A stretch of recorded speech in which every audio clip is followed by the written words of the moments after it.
Hi, I'm Lawrence Splitter. I'm very pleased to be able to say a few words about Matthew Lipman. Excuse me if I'm looking to the side because I have a few notes on my computer screen.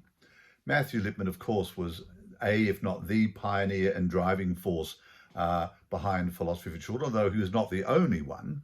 Nevertheless, it was Matt's innovative thinking which brought together the ideas of children and philosophy and the community of inquiry, and then connecting all of these up through using certain forms of literature or narrative as a stimulus. I was fortunate to know Matt over a period of about 25 years, although I think it's fair to say it's not clear how many people actually really knew him. He was happy to share his thoughts and his intellect and his ideas about particularly philosophy for children and related matters.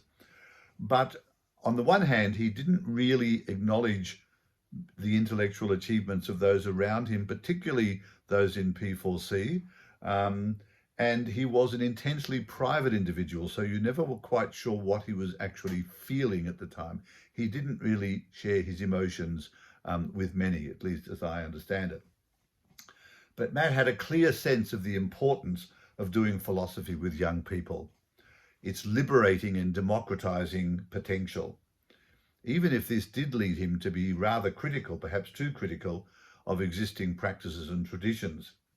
He did not, I think it's fair to say, entirely trust teachers or the teaching profession, whom he saw as committed to old-fashioned transmission or banking pedagogic methods.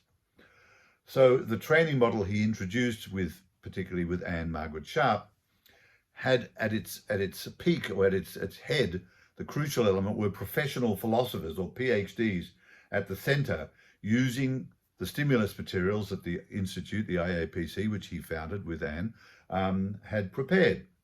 He gave little attention to the concept of pedagogy, as I see it, as a field of study or practice in its own right, which indeed did cause some tensions with teachers and teacher educators around the world, including in my own country, Australia. It's fair to say that Matt's main focus was his writing. He did travel and participate in many conferences, workshops, and in philosophy for children communities of inquiry, but I think we could probably say he didn't relish them, particularly in his later years. He was content to sit typing and contemplating in his own office within the IAPC, often for 7 days a week. You would find him there. Matt had a keen sense of aesthetics, which was I understand, his original area of philosophical interest, which can be seen in his own structured view of philosophy for children and thinking, particularly his ideas about critical thinking, creative thinking, and then later caring thinking.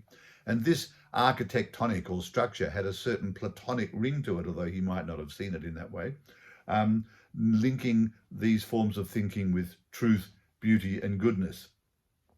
Were he still alive, I imagine that Matt would respond to the many troubles and turmoils evident in societies around the world by continuing to sit quietly in his own study, engaging with what would be in a real but somewhat abstract sense, rather than having to deal directly with the world's messiness and irrationality.